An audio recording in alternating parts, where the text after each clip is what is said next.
Tenemos que pedir perdón, no como López Portillo lo hizo en el último momento de su último discurso, pedir perdón a los pobres, sino aquí a todos los ciudadanos, por lo terrible que va a ser el reconstruir ciertas instituciones. ¿Por qué creo que hubo tanta insistencia en que hubiera candidatos del Poder Judicial? ¿Garantizar la experiencia? No. Demostrar que en el pueblo no quiere el Poder Judicial. Querían tener el muerto en la boleta para poder exhibirlo colgado como primer triunfo y víctima de la democracia. La misma presidenta del Consejo General del INE, como medio a regañadientes, pues está hablando de un 10%. Con mayor razón hay que ir a votar, pues si no de otra forma van a ser los movilizadores de electores. ¿Qué pasó con esos ejemplos de la Alemania nazi? Todos los jueces fueron removidos, salvo los que formaran parte de un partido, y la justicia alemana tuvo resultados desastrosos, como por aceptar todas esas confiscaciones a los bienes de personas de origen judío o de otras nacionalidades.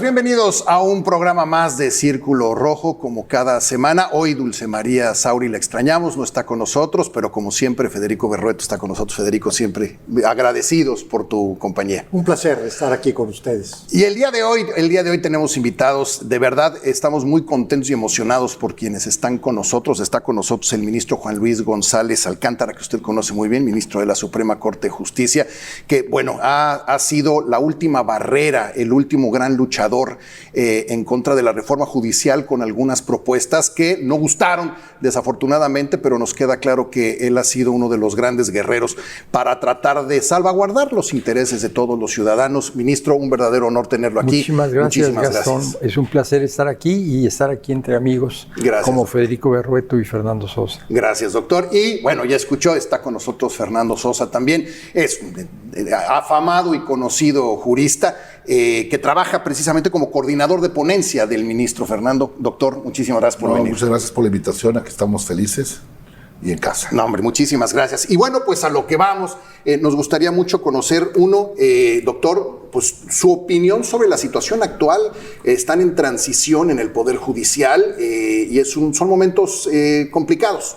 Desde luego, los momentos actuales son momentos de una gran incertidumbre. Viene un proceso electoral para elegir a los juzgadores, es decir, a los ministros, a las ministras, a los magistrados, a las magistradas, a los jueces y a las juezas en todo el país. Es un primer gran bloque que va a cambiar totalmente la estructura, la fisonomía del Poder Judicial. Si bien tenemos la fortuna de que algunos de los que han accedido a la invitación para poder participar en este proceso electoral vienen de la carrera judicial, son gentes que se han formado en el Poder Judicial, habrá muchos nuevos que no tienen la experiencia, no han tenido la vivencia de estar al frente de un juzgado, de estar al frente de una ponencia en un tribunal colegiado o incluso en una ponencia en la Suprema Corte de Justicia. Habrá nuevas normas, está la presidenta de la República ha dicho que le gustaría que antes de que arranque este proceso ya efectivo, en agosto, arrancan en septiembre, en agosto ya se tengan las normas que van a encuadrar y van a permitir el proceso de cambio que se va a dar en todo el Poder Judicial federal y en algunos estados. Pero entonces la transición empezaría hasta que estén las reglas, porque ahorita no hay con qué hacer transición. La transición está en proceso. Del proceso se cierran los ciclos. Es un ciclo muy importante, un ciclo que viene desde 1994, en donde una gran reforma constitucional permitió la reestructuración del Poder Judicial y sobre todo puso un gran énfasis en la escuela judicial, es decir, que la gente no fuera nombrada sin una experiencia, sino que viniera a través de un proceso de conocimiento, de enseñanza práctica, de una escuela judicial nacional y con la formación en los juzgados, en los tribunales colegiados y en la Suprema Corte, pudiera acceder a esa importantísima función que significa la paz social para un país como es en el caso mexicano. Esa gran experiencia que tuvimos del cambio antes de 1994 a la fecha, pues significó una evolución formidable. Yo creo que es una de las etapas más formativas de lo que es la estructura de la función del Poder Judicial, y fue como se acercó más al Poder Judicial. Si bien se queja mucha gente de que es un poder lejano a la gente, pues la función no es estar en campañas como las que estamos viendo, que desafortunadamente no tienen ese toque mágico de poder. ¿Y el juez no tiene, el magistrado, el ministro, no tiene por ser popular? ¿No es concurso de popularidad? Claro que no, es un concurso, no estamos preparados para hacer campañas, ni tampoco para ofrecer resultados. En toda campaña electoral se tiene un programa, se busca consolidar alguna propuesta concreta. Aquí no podemos más que ofrecer, administrar justicia, siguiendo las normas y las pautas que están establecidas en las leyes procesales y en las normas como es la propia Constitución. Entonces, eso no lo podemos cambiar. Y la popularidad es por simpatías, por gracia, por rostro. Sí, porque usted canta bien, porque toca la guitarra muy baila divertido. Uno muy bien, sea, ¿no? o se viste uno muy bien, o tiene chistes muy graciosos y contagia, o porque se es muy bien parecido, porque se es muy guapa. Hay otras características que en una campaña impactan, pero también la cuestión de la publicidad.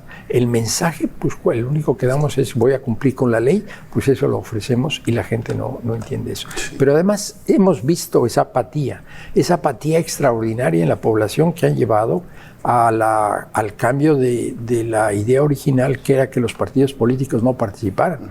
Y vemos cómo en el partido gobernante se le ha pedido que pues promueva el proceso electoral, promuevan a los candidatos. Estamos partidizando todo este proceso que querían mantenerlo lo más lejano de la población. Entonces estamos viendo cambios sobre la marcha que no nos garantizan que lo que se pretendía obtener sea lo que se vaya a obtener. Doctor Fernando, al final del día partidizar este tema es un problemota. Digo, pues se pierde la objetividad de manera automática, quiero suponer. Pues yo creo que evidentemente se pierde, pero están trabajando a futuro. ¿Por qué? Porque están trabajando a futuro y eso es una alerta a los guadiles democráticos. En el 2027 va a coincidir esta elección de jueces con lo de los partidos. Entonces, pareciera que ya están avanzando el tema de cómo van a coexistir elecciones que en teoría son apartidistas con elecciones partidistas. Esta elección en solitario es un primer ensayo. El ensayo peligroso viene en el 2027, cuando coincidan. Entonces va a ser muy difícil en el ecosistema político mantener dos burbujas ajenas. Pero lo peligroso, lo preocupante, lo increíble de esto es que la regla está en la Constitución. No es una regla del INE, no fue una prohibición del INE. La prohibición de no partidizar, la prohibición de no intervención de funcionarios públicos viene en la Constitución. Entonces la Constitución se convierte en un documento de papel sin irrelevancia. Sí. Eso es lo que me preocupa. ¿Una recomendación? Pues pareciera que es una carta de buenos deseos. Sí. O de buenos deseos interpretados a mis deseos. Sí. Entonces, creo que es muy importante que ubiquemos que el contexto de las palabras ha hecho de esta elección una elección dinamitante para nuestra democracia. Okay. Todo el mundo está preocupado, y no culpo a mis amigos economistas, de la recesión económica, pero estamos en una recesión democrática. Hay que recordar que Gastón es economista. Por eso lo decía. Para que me deje yo de preocupar por esas cosas, me preocupo por algo más. Porque la recesión democrática viene cuando hay una regresión constitucional. Entonces, ¿qué es lo que me preocupa? Creo que nos faltó al Poder Judicial visibilización. Ahora tenemos una visibilización nunca antes vista. Perfecto. Eso es algo positivo. Entonces, eventualmente, ojalá y esto sirva para hacer las preguntas adecuadas que se necesitan.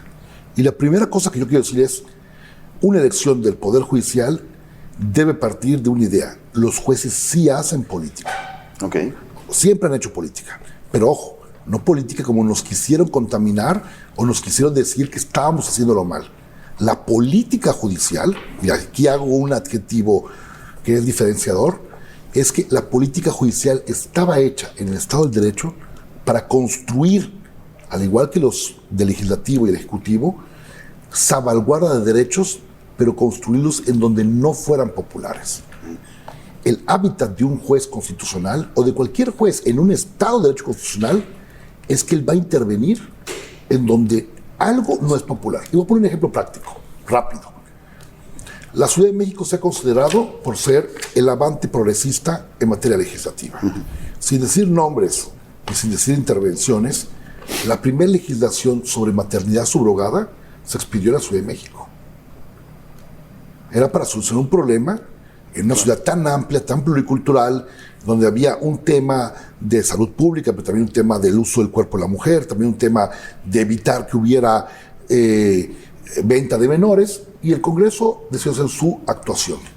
El Ejecutivo, al darse cuenta del impacto, quiero inferir, el Ejecutivo local, de esa ley, la vetó. Y entonces la pregunta que me dio la ciudadanía, ¿y hay clínicas de gestación subrogada en la Ciudad de México? Sí. Lo hay porque los jueces intervienen. Porque el juez, una vez que vio que se llevó a cabo esa gestación, tiene que poner orden. ¿Quién es el papá? ¿Quién es la mamá? Pueden haber 2 o 3 papás. ¿Cuál es la filiación? Eso es lo que es un juez. Lo que es un juez. Claro. Pero lo hace en donde no se lograron los consensos legislativos o el Consejo Ejecutivo. El juez construye su política en las ramificaciones impopulares. Y eso es lo que daba garantía para cubrir el escenario completo. Totalmente. En primer término, yo quisiera agradecer la presencia del ministro Juan Luis González Alcántara, del doctor Fernando Sosa, para nosotros en este ejercicio de reflexión sobre los temas nacionales.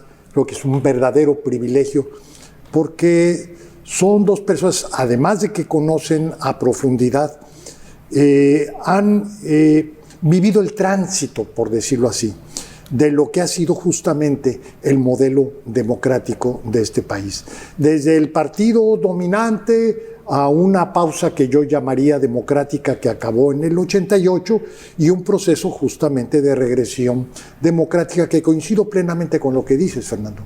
Tiene mucho que ver la salvaguarda de la Constitución.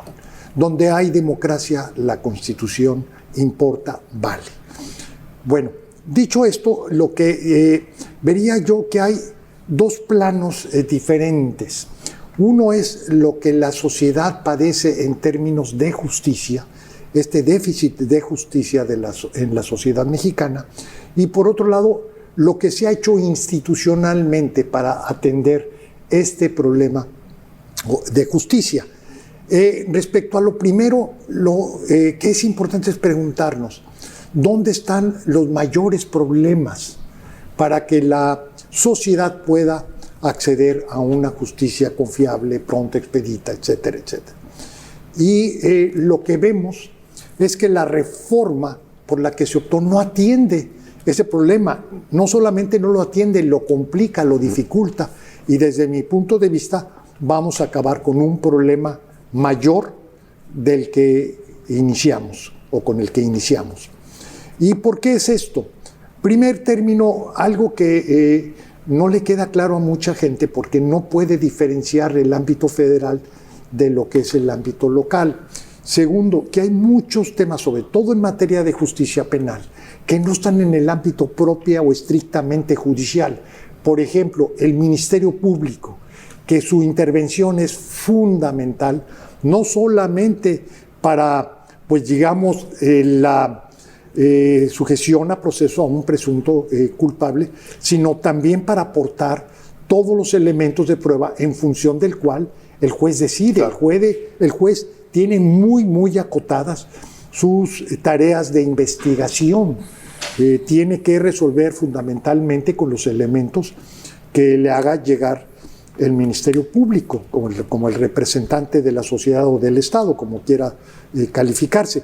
Pero aquí lo que quiero yo subrayar es que buena parte del problema de la justicia que sí existe, y simplemente veamos las tasas de impunidad que existen en el país, son arrolladoras, afortunadamente no en todos lados, no es el caso de Coahuila, no es el caso de Yucatán, curiosamente, y digo Curiosamente, ¿por qué? Porque los estados donde hay más seguridad es donde hay menos impunidad. Y lo que nos va revelando es que está funcionando el sistema de justicia.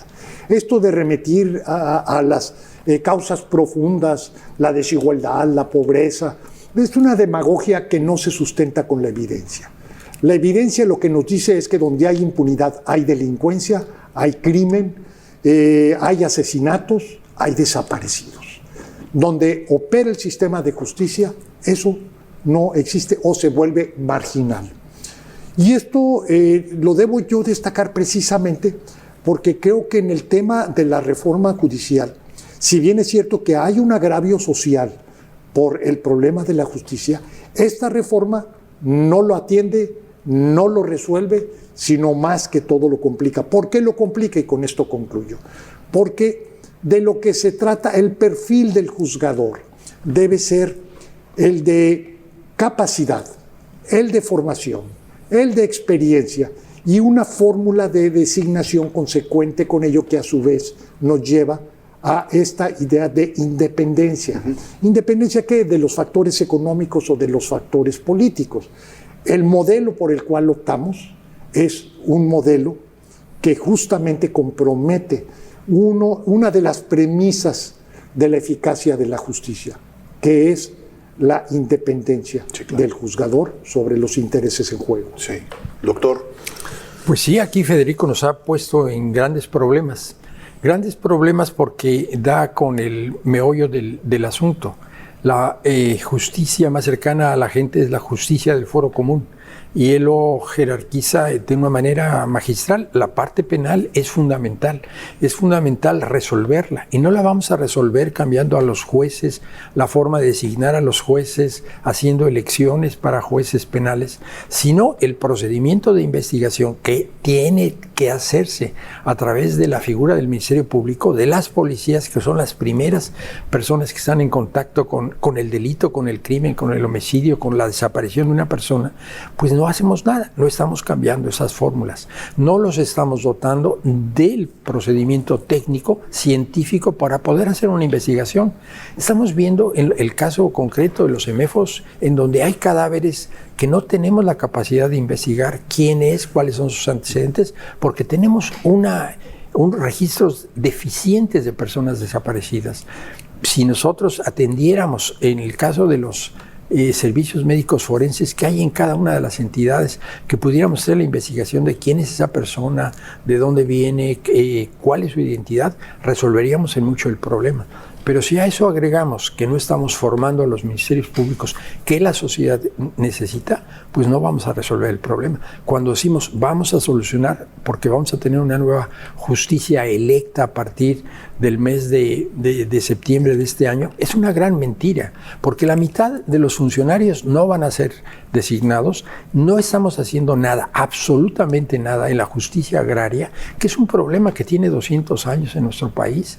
No estamos haciendo nada para dar garantías a la inversión en terrenos ejidales. Todavía seguimos con un tribunal agrario que no tocamos, que la parte administrativa la dejamos olvidada cuando es una fuente de conflictos para toda la sociedad. No estamos reformando los tribunales militares tampoco, ni estamos eligiendo a los jueces y magistrados, ni militares, ni los contenciosos administrativos, ni el Tribunal Federal de Justicia Fiscal y Administrativa, ni los agrarios. No estamos resolviendo el problema. O sea, es una campaña que hay. Primero la hubo de desprestigio de la función judicial, enfocada concretamente hacia un sector, desprestigiar la labor que se tiene. Esas conferencias en donde se acusa a un juzgador por haber resuelto, cuando todavía hay esa confusión que tienen los funcionarios que hablan de estos temas entre el foro común y el foro federal, asusta. Y la repetición a través de estas campañas gobelianas en todos los medios para desprestigiar a un funcionario judicial por haber hecho su tarea, pues van a debilitar totalmente la impartición de justicia. ¿Qué juez se va a enfrentar a una resolución de carácter administrativo en materia tributaria? Lo estamos viendo.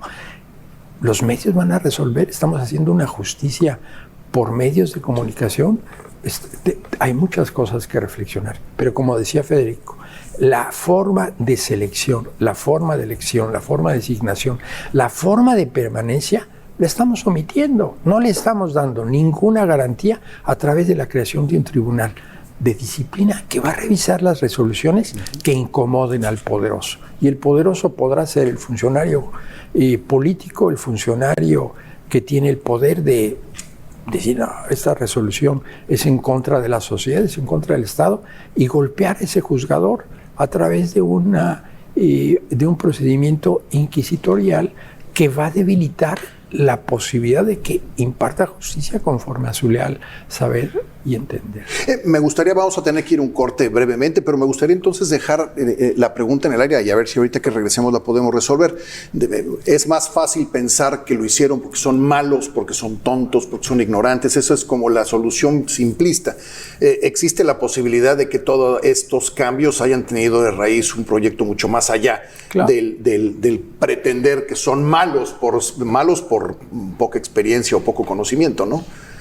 Yo me quiero suponer que detrás de esto hay una idea, problemas, ¿no? Claro. Entonces, si les parece, regresamos con usted, doctor, nada más para responder esa pregunta, es decir, bueno, entonces esto es un plan macabro que está diseñado desde las más altas esferas con un proyecto bien definido de lo que tiene que pasar en el futuro próximo. Claro. Bueno, vamos a ir a un corte, regresamos en un momento, no tardamos.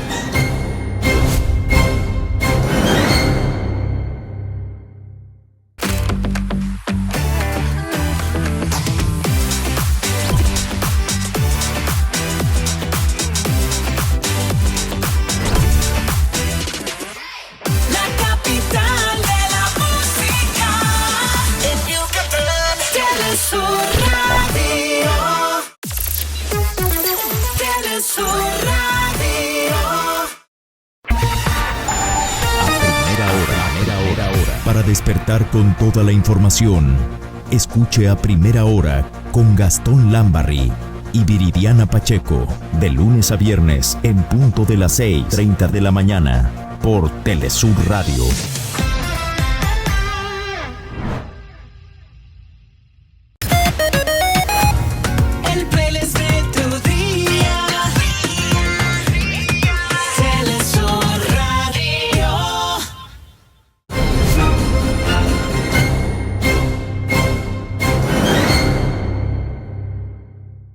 Estamos de regreso, estamos platicando con Juan Luis González Alcántara, estamos platicando también con Fernando Sosa, ambos doctores. Juan Luis González Alcántara, ministro de la Suprema Corte de Justicia. Dejamos una pregunta en el aire. Yo decía, bueno, debe haber una mente maquiavélica detrás de todo esto para haber creado eso y sobre todo el mensaje que nos hicieron llegar a toda la población, ¿no? Sí, yo creo que voy a poner una frase y un ejemplo histórico para explicar. No sé si es una mente maquiavélica, una mente perversa, un incidente bien provocado o simplemente una venganza con consecuencias no previstas. Lo que sí creo es que esto demuestra el punto que nos encontramos todavía en una sociedad hiperconectada. Y que a pesar de que tenemos toda esta idea de las redes sociales que nos han vendido como una apariencia de infolibertad, el poder de la conducción del Estado desde las mañaneras demostró tener una fortaleza muy fuerte en la propaganda y en el ánimo popular. Y ahí voy por partes. Lo primero que se dijo es que necesitaban jueces cercanos al pueblo. Y por esa razón no distinguieron solo ministros, sino se fueron a todos los jueces federales y a todos los jueces del Fuero Común, que son dos cosas totalmente distintas. De entrada, en la segunda, se olvidaron que hay un federalismo y se olvidaron que cada entidad federativa no necesariamente seguía el proceso del Consejo de la Judicatura. Y cada entidad federativa tenía su propia lógica para entender sus problemas, pensados justamente en su propio etos constitucional. Por ejemplo, esta reforma judicial desapareció a la Sala Regional de Justicia Indígena en Oaxaca. Un ejemplo en América Latina que permitía la legitimación de las autoridades indígenas. Y entonces hay una complicación ahí, porque pues ahora quién sabe quién va a ser el magistrado de esa sala regional, que había hecho trabajos muy importantes para darle cumplimiento a la jurisdicción indígena en el artículo 2. Okay. Ese incidente es 2, justicia cercana al pueblo. Entonces, como diría Jaime Sabinas, El pueblo es una entidad pluscuamperfecta, generosamente abstracta e infinita. Entonces, como es generosamente abstracta e infinita, pues sabremos preguntarnos qué pueblo. Claro. Pero pareciera que el discurso no es para todo el pueblo. Pero como bien dice el ministro González, no hay más propiedad, o la propiedad más extensa en el país es comunal y ejidal. Pero los tribunales agrarios no fueron reformados. Y el tribunal agrario sigue siendo nombrado, a propuesta del presidente, con aprobación del Senado. Hace poco todavía pasó un evento muy interesante. Aparecieron los magistrados electorales de las entidades de la República que por una anterior reforma eran aprobados por el Congreso del Senado. Y como no se quitó ese párrafo de la Constitución, hasta había gente en Morena que votó en contra diciendo, pues no habíamos quedado que estos iban a votar por voto popular. ¿Cómo? O sea, vamos a votar a los electorales federales, pero a estos locales no. Y dijo un senador, cuando ustedes tengan sus mayorías, se reparten sus magistrados. Ahí está la razón de esta reforma. Patrimonialismo, reparto y quizás un gran toque de venganza. Sí, claro. Pero ¿qué quiero decir rápidamente para tratar de cerrar con un ejemplo histórico? Mark Twain decía que la historia no se repite pero rima. Y en este caso les quiero recordar que el clamor popular no necesariamente, y no estoy en contra de las decisiones del pueblo, sino que el clamor popular con información distorsionada, movida, tergiversada, puede llevar a caminos notoriamente injustos. Un parámetro que hemos olvidado, sobre todo en este gobierno que se ha dedicado a los reclamos de hace 500 años, se olvidan que en México, cuando empezaron las primeras migraciones asiáticas a nuestro país, para ser concretos, venidas de China, o sea, chinos, el gobierno, desde el instrumento institucional, este gobierno revolucionario de Álvaro Obregón y posteriores, les proscribió dónde dormir, les proscribió vender comidas, les proscribió y los colocó en guetos muy parecidos, sí. Les prohibió matrimonios. Había propaganda gubernamental que decían... En contra de los chinos. Claro, que decían que el matrimonio de chinos con mujeres mexicanas iban a debilitar la raza. Pues sí, claro. Eso es racismo, sí, claro, profesional. Y había carteles muy claros donde hablaban de eso, hablaban de cómo ellos venían a robar nuestros trabajos, nuestras mujeres, nuestros hijos, nuestro territorio. Una campaña que llegó a algunos casos a explotaciones laborales terribles y hasta la proscripción del matrimonio antes del que lo prohibieran los alemanes, el Alemania nazi. Sí, sí. ¿Por qué digo esto? Evidentemente esa norma era popular, notoriamente inhumana, pero popular. Un juez tiene que decidir muchas veces en una decisión que es notoriamente impopular, pero notoriamente inhumana. Ahora, si tú pones el cabildo del juez a la balanza de la popularidad, probablemente el camino hubiera sido lo que pasaría de no tener ninguna protección. Sí. Eso es lo que me preocupa a mí. Me preocupa que olvidamos que la defensa de un Estado de Derecho, muchas decisiones no son bien vistas. No son bien vistas no necesariamente porque no sean injustas, sino porque no son populares. Pensemos, damos por hechos muchos datos. Pensemos el divorcio era muy mal visto, notoriamente impopular. Ok. Un juez que busca la popularidad no lo va a conceder. Sí, claro. Pero mire, voy a poner mi última rima. Ponían como ejemplo al sistema norteamericano para celebrar la elección de jueces. Uno, en el sistema norteamericano, en algunos estados lo hacen los jueces locales. Pero el ejemplo más claro es que en Iowa, cuando la Corte Suprema de Iowa se enfrenta a tener que discutir si tenía que ser válido el matrimonio entre dos hombres y dos mujeres, una posición notoriamente impopular, esos jueces que habían sido reelectos durante 10 años, al decidir darle la posibilidad de formar familia a dos personas del mismo sexo, ese día perdieron sus elecciones. Los hicieron pedazos, porque lo que hicieron era notoria y completamente impopular, pero no necesariamente por eso inhumano e injusto. Vale. ¿Hay algo que hacer desde el ámbito internacional? ¿Existe la posibilidad de que se haga algo, frenar esta reforma? Bueno, la reforma yo creo que no va a ser frenada. Sí podrá tener sus modificaciones. La realidad nos va a enfrentar a esos procesos en donde tendremos que rectificar los errores que se irán descubriendo a lo largo del tiempo y en donde se volverá a ver seguramente el caso de la formación de los jueces con una escuela judicial única a nivel nacional, que creo que es una cosa positiva que se busca con esta reforma. Tiene cuestiones que el tiempo solamente va a decidir si son buenas o son malas. Yo creo que el exagerado poder que se le pretende dar al Tribunal de Disciplina pues será moderado ante el propio reclamo de los juzgadores, pero habrá otras cosas que tendremos que ver.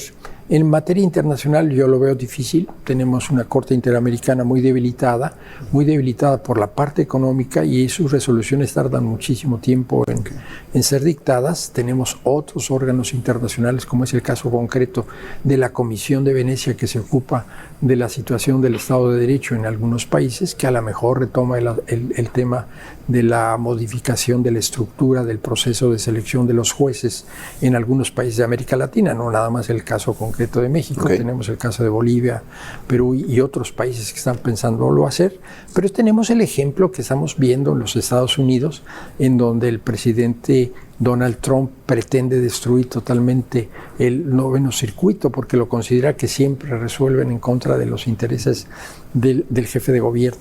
Yo lo veo difícil. Esta reforma tendrá que ser valorada por todos los mexicanos, y los mexicanos tendrán que optar por rectificar, modificar, complementar o regresar a lo que teníamos antes de que se aprobara esta reforma constitucional.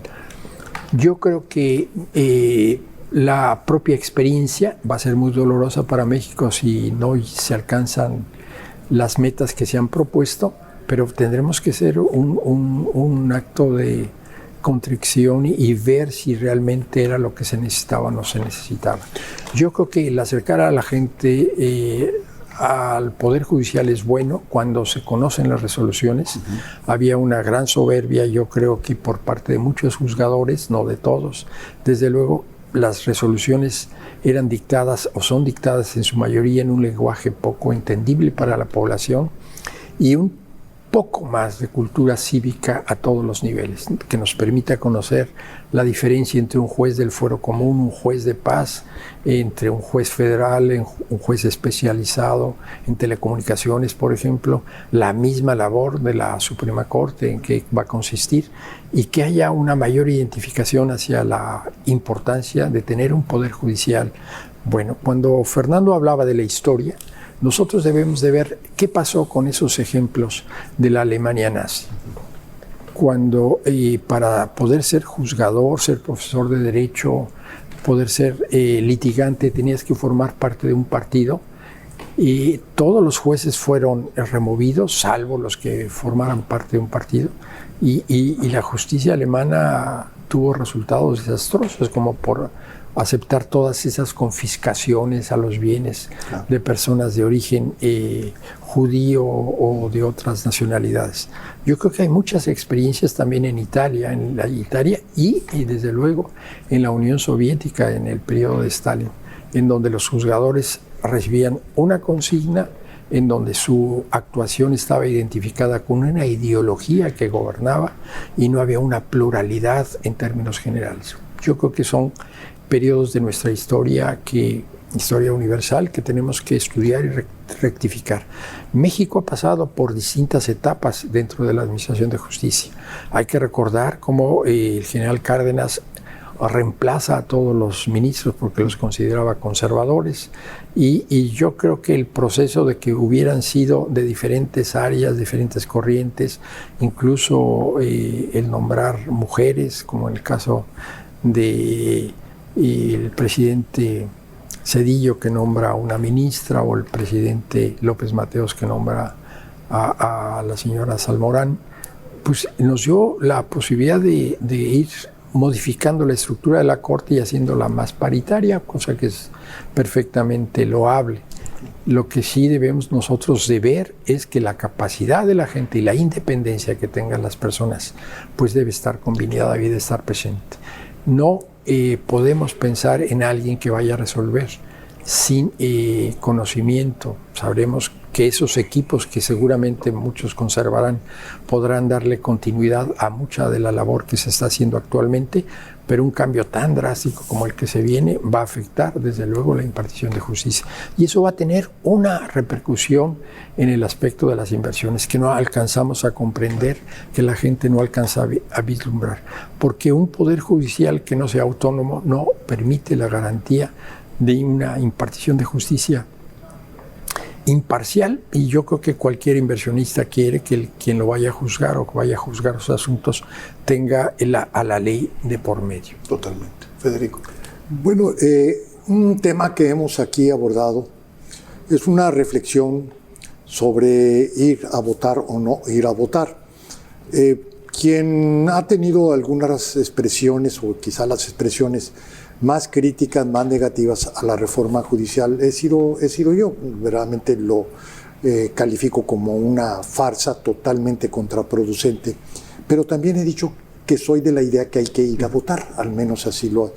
Y creo que, y ahora diría más, de que dentro de las planillas, digamos, que se presentan, o de los nombres, hay un grupo que es el que da los elementos para decir, al menos acreditan experiencia o acreditan criterios de solvencia profesional que son de la mayor importancia, que son aquellos que tienen alguna experiencia judicial, pero además que son producto de la selección que hizo el Poder Judicial Federal. Okay. De esta manera, y sin llegar al detalle de los nombres, porque no es mi propósito, lo que sí diría es que hay que ir a votar, y hay que ir a votar precisamente por aquellos que han sido, o aquellas que han sido, digamos, propuestas o seleccionadas por el Poder Judicial Federal. Ese sería mi principio dentro de lo muy malo que veo de esta reforma. El reto es averiguarlo, ¿no? Porque no, además el reto está en después llegar y entenderle a las boletas. Sí, la boleta te da esa información. Por el color, ¿no? Eso así es lo que sabemos. Y sí es importante, desde luego, que el gran reto de esto, va a haber muy poca gente que va a votar, lo hemos dicho aquí. La misma presidenta del Consejo General del INE, como medio a regañadientes, pues está hablando de un 10% sí. de los ciudadanos que van. Pues con mayor razón hay que ir a votar si son muy pocos. ¿Por qué? Pues si no, de otra forma van a ser los movilizadores de electores a partir de intereses económicos, intereses incluso de grupos delictivos que tengan el deseo de promover determinada candidatura, o bien los intereses de un partido político los que van a ir determinando quién va a llegar a la condición de juzgador. Doctor, corregir el camino va a tomar muchos años. Probablemente es muy fácil destruir y muy difícil construir, ¿no? Ahora, sí hay una paradoja entre votar y no votar, ¿no? La pregunta es si realmente estamos en presencia de un ejercicio de voto libre e universal. Y ahí es donde uno tal vez tiene que pensar hasta qué punto llevar, y es una convicción interna y propia, tu propio sentimiento de resistencia constitucional. Primero, la elección de los candidatos. De entrada, el Poder Judicial no eligió, porque quedó entre suspensión y fue impuesto por otro poder, que era el Senado, que se arrojó facultades que no tenía, y dos, faltaba para mí todavía el filtro final, que era el filtro de los ministros. Entonces, digamos que el cumplimiento del Poder Judicial no fue total. ¿Por qué creo que hubo tanta insistencia en que hubiera candidatos del Poder Judicial? ¿Garantizar la experiencia? No. Demostrar que en el pueblo no quiera el Poder Judicial. Querían tener el muerto en la boleta para poder exhibirlo colgado como primer triunfo y víctima de la democracia. Si no, no se puede leer de otra forma. Hay que ser honestos. Ellos querían esa boleta del Poder Judicial, porque ojo, la Constitución es clara. Se puede llevar a cabo la elección de jueces sin más que los que hayan presentado en tiempo y forma sus candidatos. ¿Qué dice la Constitución? Si para tal fecha del cierre de la convocatoria el legislativo o como en este caso el judicial no entregaban, se hace la elección únicamente con los propuestos por el Ejecutivo. Y es perfectamente válida. No hay ningún tipo de boicot a la elección, porque esa regla la viene en la Constitución. Y entonces hay un discurso diciendo el judicial quiere boicotear, o otros quieren boicotear porque no estaba lista la lista. Valga esa redundancia. Porque claro, quieren esa lista para exhibirlos como los primeros muertos de la democracia. Y entonces uno tendrá que hacer la reflexión si uno quiere ser parte de esa soga que colgará a los candidatos del Poder Judicial. Sí. Y esto es muy importante que lo digo, porque entonces aquí no se acabó el proceso. No le dieron libertad a este poder de no presentar una lista, que es parte de esa libertad que tiene la Constitución. Se impuso por otro poder que decidió hacer un proceso que no está en la Constitución, que era esa segunda insaculación. Entonces es legitimizar eso. Esos no fueron del Poder Judicial, estaban en un primer filtro de esto. 3, el voto no es universal, porque me encantaría poder votar por un juez de telecomunicaciones. Estoy en un sistema de televisión. Y eso te va a regular a ti, y a mí. Pero solo una pequeña sección de la Ciudad de México va a poder votar por ellos. ¿Dónde está el voto universal? Entonces, segundo punto, no hay una elección libre, no hay un voto universal, se fue configurado, ahí sí, con fraude a la Constitución, alguna de las listas. Entonces la pregunta es, ¿esto es un ejercicio democrático o es simplemente una simulación de ejercicio? Estamos platicando con Juan Luis González Alcántara, con Fernando Sosa, Federico Berrueto y un servidor. Vamos a tener que ir a un corte y regresamos, seguimos platicando de este tema.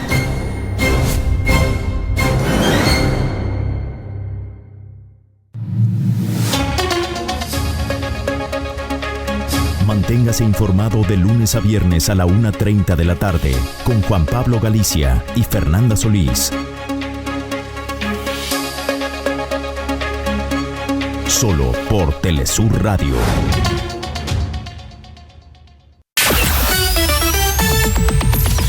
Música que tus hijos pueden escuchar.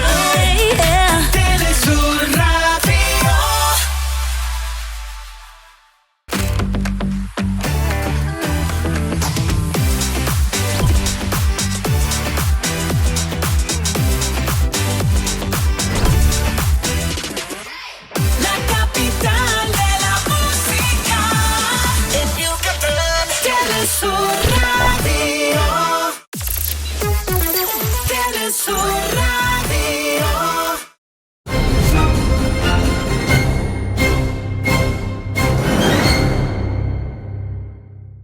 Estamos de regreso en Círculo Rojo. Estamos platicando con el ministro de la Suprema Corte, Juan Luis González Alcántara, con el doctor Fernando Sosa de este tema.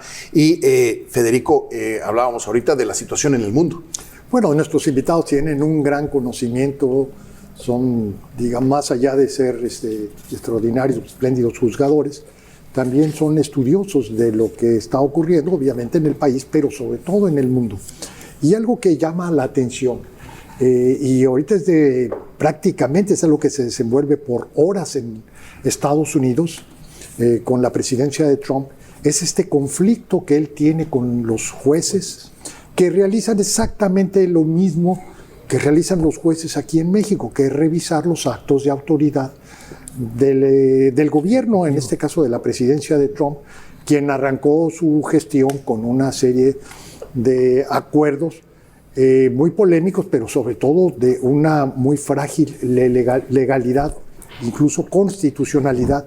Y esto a lo que lo ha llevado es a una serie de reveses y la manera como el presidente Trump pues ya no solamente digamos, manifiesta su desacuerdo en las decisiones en particular, sino en general del papel que juega el sistema de justicia en la contención del gobierno. El vicepresidente Vance pues ha sido todavía más explícito, que es invocar el mandato popular por encima de la Constitución o de los límites que impone la propia democracia. Y eso pues como que nos suena muy conocido aquí en México, porque aquí lo que hemos vivido, y así lo considero, una derrota que va a ser muy difícil revertir.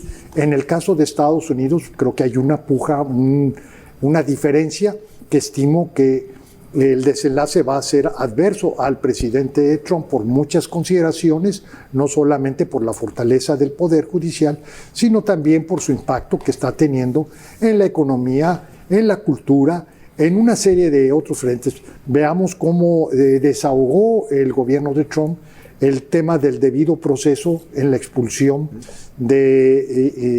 ilegal de ciertos migrantes o ciertos nacionales, en el caso concretamente de Ábrego García, que ha abierto una polémica no en función de la persona, sino del principio y de los límites a los cuales está sujeto todo gobierno en la defensa del debido proceso. Pero el asunto es que no nada más Estados Unidos. Está ocurriendo en Francia, está ocurriendo en Israel, donde también hubo la intención, incluso, al igual que en México, acabar con el Poder Judicial Federal. Prácticamente, y está ocurriendo en países democráticos, incluso consolidadamente democráticos, y esto es una llamada de atención porque lo que ocurre en México es parte de una ola autoritaria, incluso de un tránsito a la tiranía sumamente preocupante.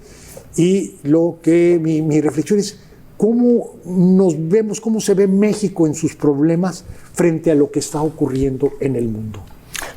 Yo creo que algo muy importante que acaba de señalar Federico Berrueto y que nos hace reflexionar que México no es el único y no es consuelo de muchos el que esté mal el mundo. Yo creo que las dictaduras de derecha y las dictaduras de izquierda están teniendo a los poderes judiciales como sus enemigos a derrotar. El caso de Polonia, en donde hemos visto la modificación de toda la estructura legislativa para poder controlar al Poder Judicial, de Hungría. Pero lo mismo lo vemos en Perú, lo mismo lo vemos en Venezuela, lo mismo lo vemos en Bolivia, lo estamos viendo en Nicaragua, en el mismo Salvador. Los poderes judiciales era el contrapeso del Poder Ejecutivo actuante en todos los sentidos, dictando las resoluciones, porque tenemos poderes judiciales más conscientes. Una democracia como la francesa, que no está sujeta a duda, ni la alemana, ni la italiana, están pasando por los mismos problemas. El caso de la norteamericana va a sufrir bastante porque la embestida del presidente Donald Trump es absoluta. Logró colonizar la Corte, entonces eso le dio una confianza de que por lo menos en el Poder Judicial Federal, los ministros de la Suprema Corte hacen mayoría el sector conservador, cosa que se ha querido repetir y replicar en otros países de América Latina. Pero el día a día pues va a someter a unos enfrentamientos muy fuertes. Y el tema migratorio, el tema de no te otorgo la nacionalidad, aunque hayas nacido en territorio nacional, el caso de los ciudadanos norteamericanos, les va a privar de esos privilegios de la nacionalidad, que ya estaban muy arraigados en la mentalidad de los norteamericanos. La parte de las órdenes con relación a los presupuestos, al manejo, a la desaparición de las agencias que tienen que ver con la educación, con la seguridad social, con las inversiones de los Estados Unidos, pues va a crear muchísimos problemas. Lo estamos viviendo en el caso de los aranceles.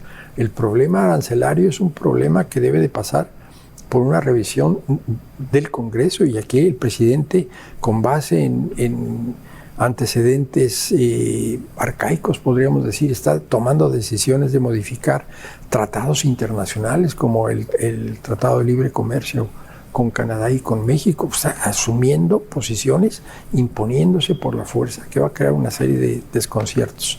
Yo creo que una de las soluciones que vería yo es una mayor educación, una mayor instrucción, un mayor conocimiento de la población de lo que es realmente un poder judicial sólido y la garantía a la población de que se trabaja para todos, no se trabaja nada más para un grupo vinculado a un color partidista, político, que puede estar en el poder o dejar de estar en el poder en un momento determinado.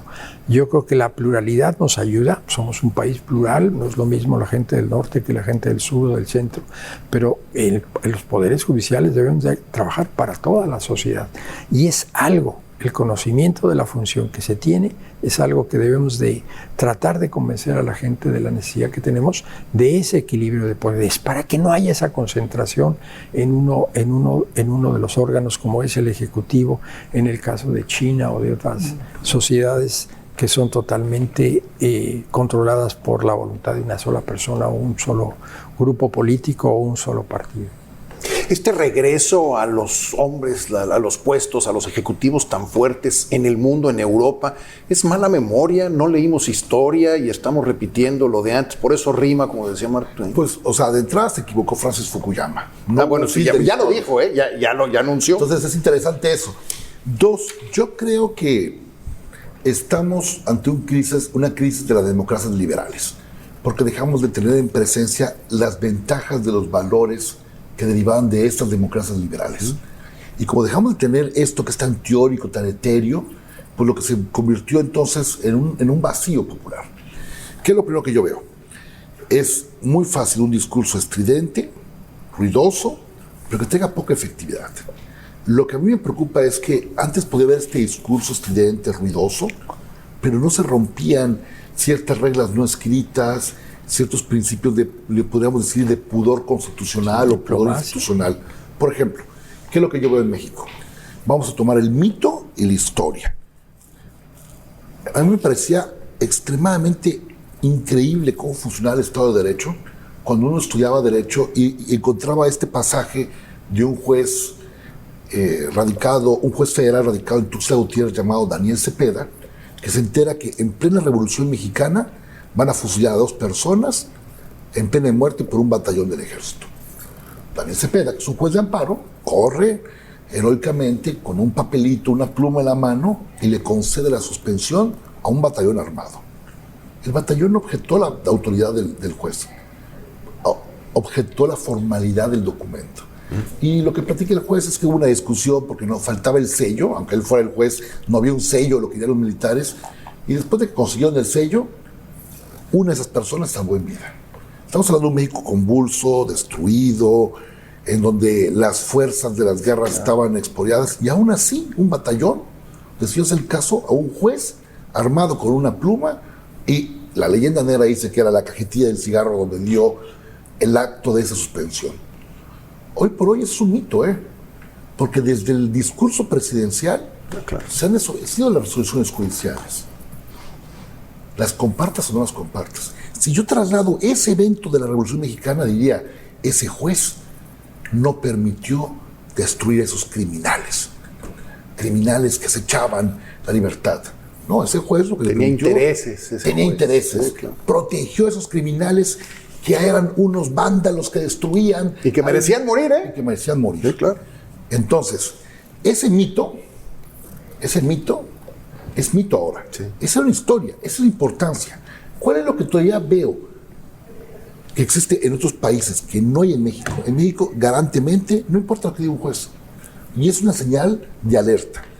Porque hoy no le obedeces en algo que no te afecte tu interés, mañana será en algo que no le parezca como pago de impuestos, como un triunfo de una propiedad, como el cumplimiento de un arbitraje. Porque yo escucho a los que son empresarios, no hay problema, tengo arbitraje. Sí, el arbitraje se ejecuta en México. ¿Y qué pasa si de repente el gobierno dice, no, estuvo mal lo que hizo ese juez, de darle validez a ese arbitraje? Eso es un terrible destrucción que no existía ni en la época de la Revolución Mexicana, ni en la época del anterior sistema antes de la Revolución. Había un respeto, por lo menos, a ciertas instituciones. Y estoy poniendo un ejemplo práctico, concreto y conciso. Sí. Ante un juez primero de distrito en Tuxtla Gutiérrez. Trump, si a mí me preguntaran, ¿Trump puede desobedecer a un juez federal? Sencillamente. Un presidente norteamericano tiene amplias facultades indultorias. Un presidente norteamericano se puede autoindultar. Perdonar, ¿no? Indultar infinitamente. Perdón. Yo le podría decir perfectamente a todo su gabinete, manden por un tubo a esos jueces y yo los indulto. Pero no lo han hecho todavía. Hay todavía pudor institucional.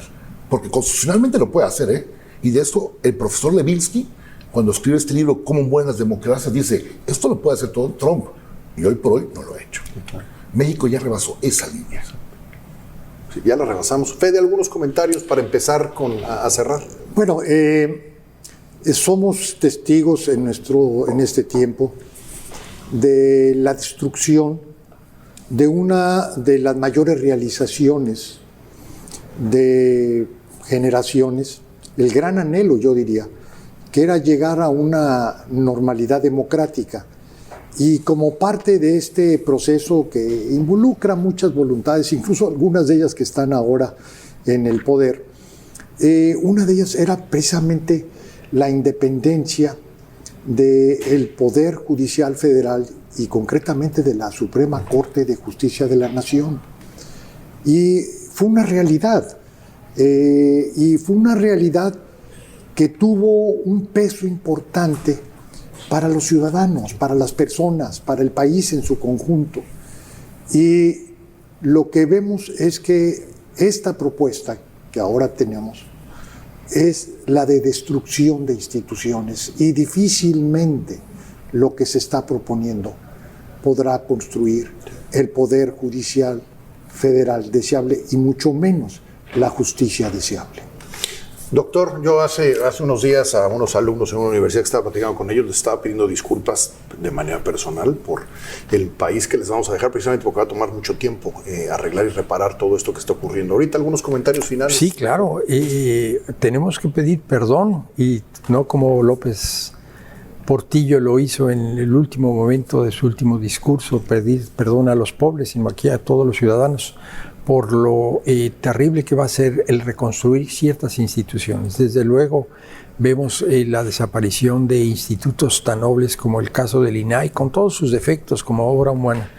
Vemos la destrucción de todo el sistema de salud de nuestro país, del sistema de seguridad en términos generales, pero a mí lo que me corresponde es el sistema de administración de justicia. Debemos de trabajar por reivindicar la labor de los juzgadores, de todos los juzgadores, en general, desde el juez de paz hasta el juez hasta el juez constitucional.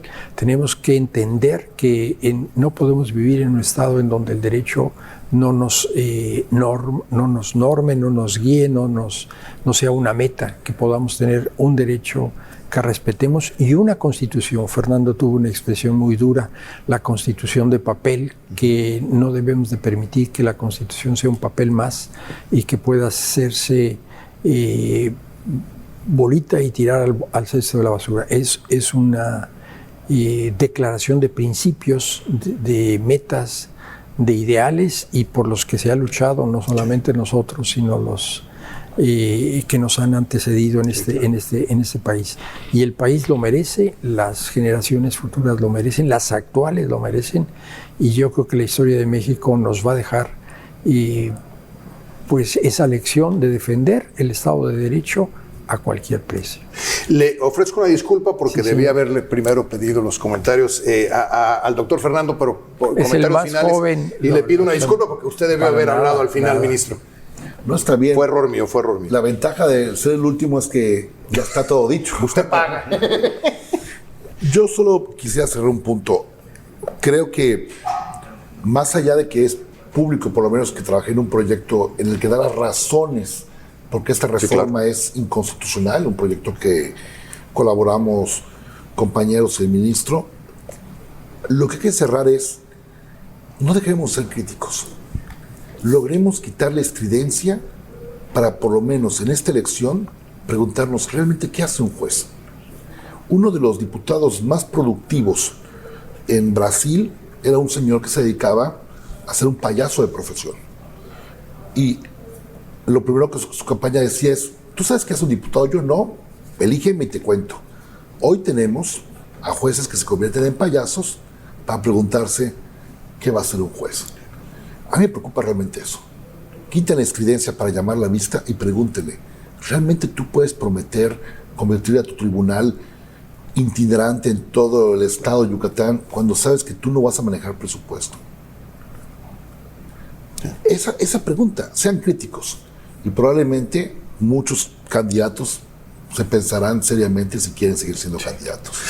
Bueno, pues así hemos llegado al final. Ministro Juan Luis González Alcántara. Muchas gracias. Un saludo a Dulce María Sauri, que nos debe la visita y que nos debe la oportunidad de platicar con ella. Federico Berrueto, un viejo amigo con quien he discutido muchas cosas. No siempre estoy de acuerdo con él, pero lo admiro. Y desde luego a nuestro anfitrión, que es un privilegio estar aquí en Yucatán. y desde luego esperamos que no sea la última vez que tengamos la oportunidad de hablar libremente, con toda la libertad del mundo, desde esta tribuna que hay que defender, desde esta tribuna que hay que escuchar y desde esta tribuna que hay que impulsar, que se conozcan sus comentarios, los invitados, y que con toda la libertad del mundo nos ha permitido expresar nuestra opinión sobre ese momento crucial para la historia de México, que es el proceso electoral de los juzgadores de Muchas nuestro gracias, país. ministro. Muy agradecidos, doctor Fernando Sosa. Muchísimas gracias, Federico, como siempre. Muchísimas gracias. Y con eso llegamos al final de un programa más de Círculo Rojo. Le esperamos la próxima semana. Gracias.